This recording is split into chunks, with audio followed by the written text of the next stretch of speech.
There's nothing wrong with being a couch potato when you're learning amazing things from the comfort of your own home, right? And if someone tells you to get some fresh air, just take a leaf out of this guy's book. Yes, he really turned his own living room into an aircraft, and I bet he doesn't regret it one bit. This is just one of the amazing things in this video that'll make you do a double take, like this bird carrying a shark over a beach, these tree-climbing goats, or these army ants that formed a bridge to attack a wasp nest. Stick around for all this and more in this episode of Things You Will See for the First Time in Your Life. Walruses might not be a popular pick for everyone's favorite animal, but these big blubbery brutes are actually far cooler than we give them credit for. In fact, it might surprise you to learn just how clever they really are. E.T. the Walrus from Point Defiance Zoo and Aquarium in Washington, D.C. was a 31-year-old, 3,400-pound walrus who came to the zoo as an orphan from Prudhoe Bay, Alaska. Sadly, E.T. passed away in 2015, and the zoo had a bronze sculpture specially made to commemorate him. When he died, E.T. was one of just 17 walruses in U.S. zoos. As you can probably guess, E.T. was named for his wrinkled resemblance to the alien in Steven Spielberg's 1982 blockbuster by the same name, and he was one talented walrus. Thanks to special training, E.T. could produce a whole host of vocal sounds including talking, roaring, bluttering, grumbling, and even whistling. What a nice, cool dude.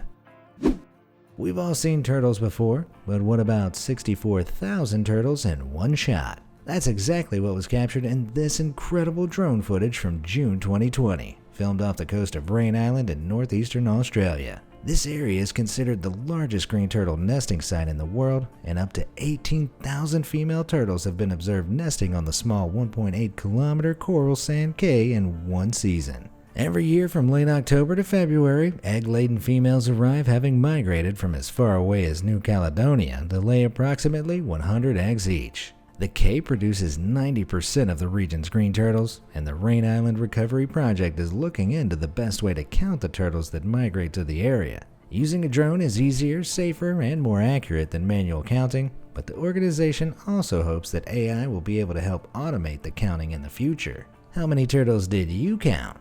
Green turtles are sadly classified as endangered creatures, thanks to factors like overharvesting of their eggs, hunting of adults, and being caught in fishing gear. It's not easy being a turtle, but you can support their treacherous journey for the low cost of liking this video. Oh, and don't forget to show that subscribe button and bell icon some love too, so you never miss out on more amazing content. Let's get back to it. Who doesn't love a day out at the beach? Waves crashing on the shore, sand beneath your feet, and a giant bird carrying a shark in its talons overhead. Wait, what? See for yourself. This jaw-dropping footage was captured in July 2020 by Tennessee woman Ashley White, who was staying on the 17th floor of a building overlooking Myrtle Beach in South Carolina. As the clip went viral online, beachgoers were stunned to realize that a shark had been flying overhead without them realizing. But as with anything that suddenly goes viral, the skeptics weren't far behind. Expert guesses about what the creatures in the video really were poured in thick and fast. The bird of prey was swiftly identified as an osprey, which is sometimes referred to as a seahawk, but the fish was slightly harder to decipher. Although it might have been a small type of shark like a dogfish, others have suggested it may be another type of large fish like a mackerel or ladyfish. I guess we'll never know, but one thing's for sure. Nature is pretty badass. Michelangelo's statue of David is one of the most famous pieces of art in the world. The Renaissance sculpture was created in marble between 1501 and 1504 and can now be seen in all its glory at the Galleria dell'Accademia in Florence. But have you any idea just how large it is? If you're anything like me, you probably thought David was pretty human-sized. Nope, just check out this to get an idea of the sculpture's true scale. In fact, David measures a staggering 17 feet high, which is colossal even by the standards of the artist's contemporaries at the time. Some of David's features, like his hands and head, seems disproportionately large when viewed up close. But there's a good reason for that. You see, the statue was originally intended to be positioned on the roofline of the cathedral, so Michelangelo had to work out how it would be viewed best from some 30 feet below, rather than head on. Poor old David's been through some stuff too. During World War II, the statue was even enclosed in brick to protect it from Allied bombing. This next one was sent in by a viewer from home called Mr. Monday, and it's a real shocker. On first glance, you might have no idea what's going on here, and I don't blame you. What looks like a force field traveling at insane speed is actually a shockwave coming from an explosive at the end of the tunnel. But why can you see it? Well, the initial shockwave causes the air pressure to increase, which then causes the very humid air inside the tunnel to condense into a cloud. Once this high pressure wave passes, the air pressure returns to normal, the water vapor quickly evaporates back into the air, and the cloud disappears. As for that terrifying sound, that all has to do with the way the shockwave bounces back and forth at the other end of the tunnel. The first wave is the loudest, and each subsequent round is less severe because the tunnel itself scatters, reverberates, and absorbs the shockwave, causing it to dissipate over time. This particular shockwave was captured as part of the Indianapolis Tunnel Project, a $2 billion 15-year project to install a massive sewer system under Indianapolis. Do you know of any weird, wonderful, or downright amazing things that need to be shared with the world? If you want to shout out just like Mr. Monday in the next episode, send any footage or images you find online to clips@beamazed.com, and I'll get back to you if it makes my jaw hit the floor. Now, where were we? There's nothing like a good walk in nature. The sun shining down, the birds chirping, and the goats hanging out in the trees. Yep, goats and trees. In southwest Morocco, this sight isn't as strange as it sounds. These agile goats don't just climb any type of tree though. They prefer the Argania spinosa, more commonly known as the argan tree. This prickly and thorny tree produces yellowish flowers which then produce a small fruit. The fruit's seed is within a nut which is further surrounded by soft flesh and a tough outer skin. The plucky goats are attracted to the pulp, and once they've gobbled up all the low-hanging fruits, they will happily scramble up into the tree to search for more. The fruit isn't eaten by humans, and farmers actually encourage the goats to climb the trees. The nut of the argan tree is used to produce argan oil, which is used for both culinary and cosmetic purposes. Here's the catch though. The goats can't digest the nuts. Instead, they swallow them whole. See where I'm going with this? The nuts are gathered from the goat's poop and ground to produce argan oil, making them a key player in the argan oil industry. Take a look at this and tell me what you see. A bunch of ripe, juicy grapes, right? Wrong. If you were to take a bite of these grapes, you'd probably lose several teeth. This is actually a type of crystal known as a grape agate, which is found in Manakara on the Sulawesi island of Indonesia. It forms in clusters that often resemble bunches of small grapes, and its colors can range from pale to deep purple and green. Some are even kind of sparkly looking due to the minute quartz crystal growing on the spheres. Believe it or not, grape agate is actually a relatively new discovery, having first been exported from Indonesia around 2015. If you thought that was trippy, just check out this finger-licking good chicken tender. Except this is also a crystal. Amelia Rude, who runs a gemstone jewelry business named Unbeatable Energies, owns over 700 crystals, but she never thought this one would go viral after it was posted on Twitter. This forbidden chicken tender is actually a red calcite cluster, a calcium carbonate mineral that is one of the most common on Earth. Known for forming massive crystals, this mineral is also thought to enhance energy by releasing blockages from the body. One thing's for sure, you definitely can't dip it in barbecue sauce. What's the wildest thing that's happened in your hometown? Whatever it is, I'm sure it doesn't compare to this. This terrifying mudslide occurred on the 7th of August in 2018 in the small village of Grungne in Chamoisson, Switzerland. The event was triggered by a flooded river that was caused by violent storms that struck the village the night before. Fortunately, no injuries were reported as the massive deposit plowed through the village, causing material damage, mostly to cars and houses. Still, a few buildings were evacuated, and one road leading to the villages of Mayens de Chamoisson and Ovranas was also temporarily closed. Thankfully, the people of Grungne did their best to remain calm and open the road for the massive debris to follow its route downstream. The region had already suffered frequent extreme weather conditions when snow, which had been stored during winter, began rapidly melting in high summer temperatures, releasing vast amounts of water into local rivers. Forget getting snowed under. These poor villagers were almost baked into one big mud pie. The beach is a place of calm and relaxation, but one stretch of sand on the island of Hormuz in Iran is enough to make anyone flinch in terror. I should probably reassure you that what you're seeing here isn't actually blood.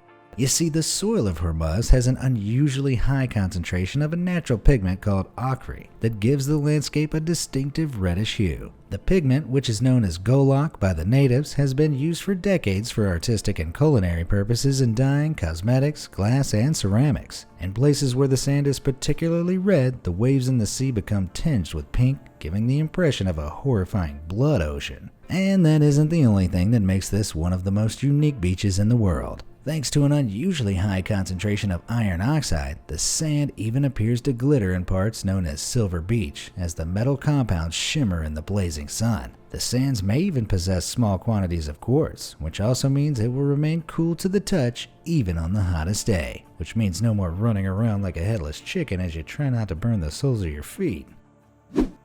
In July 2020, a professional Turkish paragliding pilot, Hasan Kaval, decided to take on his greatest challenge yet, the flying living room. Kaval first hatched the plan to take his living room to the clouds 2 years ago, and it couldn't have gone better. Kaval customized a red leather couch with a metal frame, attached a parachute and wheels, and completed the ensemble with a footstool, a lamp, and even a TV. He took to the skies in southwest Turkey on July 2nd as friends and family watched on in amazement. He even has time to kick his feet up, chow down on a bag of chips, and watch TV as he soared above mountains and oceans. Perhaps the craziest part is that Kaval is such a seasoned paraglider that he wasn't even strapped in and stayed comfortably seated even during the landing. So what'd you get up to yesterday, buddy? Not much, just sat on the couch watching TV.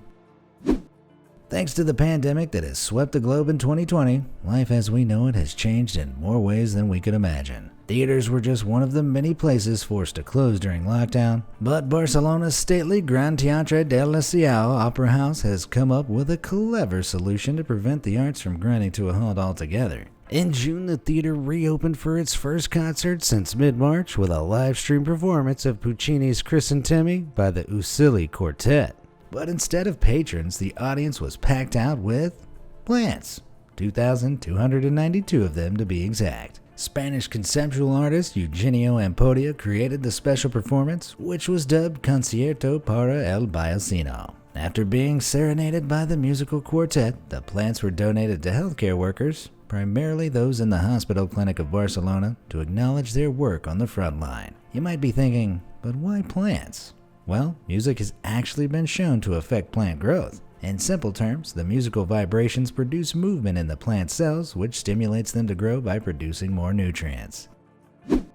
Medicine is always advancing thanks to new technologies, and it's not just humans who can reap the benefits. Back in 2005, an American bald eagle named Beauty narrowly escaped death after a poacher shot her, causing her to lose the top half of her beak. Without her beak, she could neither feed nor groom herself properly, and she was later found emaciated in a landfill in Alaska. The eagle was relocated to Birds of Prey Northwest, a non-profit organization located near Coeur d'Alene, Idaho. At first, Beauty was force-fed liquefied food through a tube. As she recovered, her rescuers hoped that her beak would grow back naturally, but the bone was too badly damaged. That's when mechanical engineer Nate Calvin stepped in. He made a mold of Beauty's shattered upper mandible, laser scanned it, fine-tuned it in a 3D modeling program, and created a prosthetic beak using a nylon-based polymer. He then recruited a personal dentist to implant a titanium mount fitted onto the remaining part of Beauty's beak. This basically serves the function of a dental implant as it holds the prosthetic beak in place. Thanks to Calvin's bionic beak, Beauty can now eat, drink, and groom all by herself. Not to mention she looks totally kick-ass too. Ants aren't the most popular critters Mother Nature has to offer, but they're capable of some pretty incredible feats. Just check this out. This astonishing footage was filmed on July 30th, 2018 in Costa Rica by electrical engineer Francisco Boni. What looks like a living rope is actually a colony of around 1 million legionary ants. also known as army ants, working together to build a bridge designed specifically to help them invade a giant wasp nest. According to Boney, when this type of attack happens, the wasps usually escape, but it's not them the ants are after. The colony will not leave the wasp nest until they have looted it completely, carrying off pupa, larvae, and eggs. Seems like Bonnie is actually part electrical engineer, part ant expert. Army ants are known for their aggressive foraging techniques, and this bridge formation could also be more effective for looting and carrying loads by providing separate lanes for the ants to travel in either direction. While the ants headed back to the colony loaded up with the loot use the center lanes, outbound ants use the edges, optimizing traffic flow. Talk about teamwork makes the dream work. Ever seen a flying fish close up? Well, now you have. It's hard to believe there are fish out there that fly to begin with, but how do they do it? Their streamlined torpedo shape helps them gather enough underwater speed to break the surface, about 37 miles per hour, before the flying fish whips its tail into a frenzy and shoots up out of the water. Once airborne, the fish spreads its long wing-like pectoral fins and tilts them upward, similar to a bird in flight. Unlike birds, flying fish don't flap their wings to propel them through the air. Instead, they rely on the art of gliding. Wind passing under and over the wings creates a lift which sends the fish gliding through the air, and once it nears the surface again, it can beat its tail enough to take off again without fully returning to the water. With a good enough wind behind them, flying fish have been recorded to continue this way for distances up to 1,312 feet and over 4 feet high. Cows are pretty adorable already. But have you ever seen one this darn beautiful before? Yes, this is a real cow, and a very pampered one at that. Their secret is simple. These cows have all been blow-dried to perfection. Bovine blowouts aren't that easy to come by, and are usually reserved for cows that are being shown at livestock shows and state fairs. Besides the fact that regular dairy cows have no business being so good looking, the process actually involves a lot of meticulous work as well as some trimming here and there to get them looking just right. The cows are also shampooed and conditioned before blow drying to give them that real back from the salon look, which is an enjoyable experience for the beautiful bovine. Don't you just want to go give them a little rub? You don't love me! Whoa, which of these things amazed you the most? Let me know in the comments below, and if you're not done feasting your eyes and feeding your brain just yet, why not check out one of the previous episodes in this series next? And don't forget to write in at clips@beamazed.com with any more amazing things you think I should see. And as always, thanks for watching, guys.